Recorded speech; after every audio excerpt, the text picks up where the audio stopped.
ಈಗ ಅಪ್ಪ ಆ ಕ್ರೈಮಲ್ಲಿ ಇದ್ರು. Okay.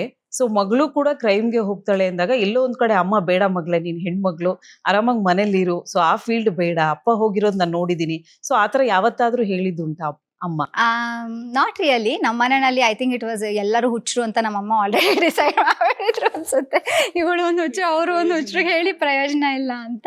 And they have been she has been very encouraging in fact. But ಒಂದೇ ಒಂದು ಸಲ ಅಂದರೆ ನನಗೆ ಆ್ಯಕ್ಚುಲಿ ಅಪ್ಪನ ಜೊತೆ ಕೆಲಸ ಮಾಡೋದು ಇಸ್ ವೆರಿ ಡಿಫಿಕಲ್ಟ್. ತುಂಬಾ ಕಷ್ಟದ ಇದು ಅದು.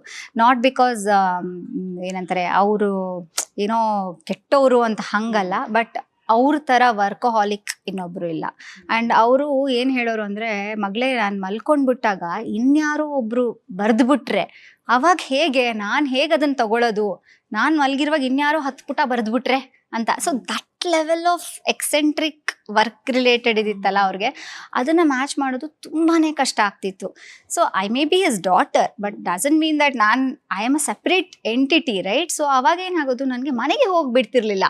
ಬೆಳಿಗ್ಗೆ ಶೂಟಿಂಗ್ ಹೋಗು, ಸಾಯಂಕಾಲ ಬಂದು ರಿಪೋರ್ಟ್ ಕೊಡು, ಆ ರಿಪೋರ್ಟ್ನ ಅವರು ಸ್ಕ್ರಿಪ್ಟ್ ಮಾಡ್ತಾರೆ, ಆ ಸ್ಕ್ರಿಪ್ಟ್ ಮುಗ್ದಿದ ತಕ್ಷಣ ಎಡಿಟಿಂಗ್ ಕೂತ್ಕೋ. ಒಂದು ಸ್ವಲ್ಪ ದಿನ ಬರೀ ರಿಪೋರ್ಟಿಂಗ್ ಇತ್ತು, ನಾನು ಆರಾಮಾಗಿ ರಿಪೋರ್ಟಿಂಗ್ ಮುಗ್ದಿದ ತಕ್ಷಣ ಮನೆಗೆ ಹೋಗ್ತಿದ್ದೆ. ನೀ ಸರಿ ಇಲ್ಲ ಎಡಿಟಿಂಗೂ ನೀನೇ ಕೂತ್ಕೋಬೇಕು ಅಂತ. ಸೊ ಆ ಸ್ಕ್ರಿಪ್ಟ್ ಮಾಡೋವರೆಗೂ ಇರಬೇಕು, ಮತ್ತು ಎಡಿಟಿಂಗ್ ಮುಗಿಸ್ಬೇಕು. ಎಡಿಟಿಂಗ್ ಮುಗಿಸಿದ ತಕ್ಷಣ ನೆಕ್ಸ್ಟ್ ಇನ್ನೊಂದು ಯಾವುದೋ ಊರಲ್ಲಿ ಏನೋ ಆಯಿತು, ಮತ್ತೆ ನಡಿ ಅಲ್ಲಿಗೆ. ಸೊ ಇದು became like a continuous effort.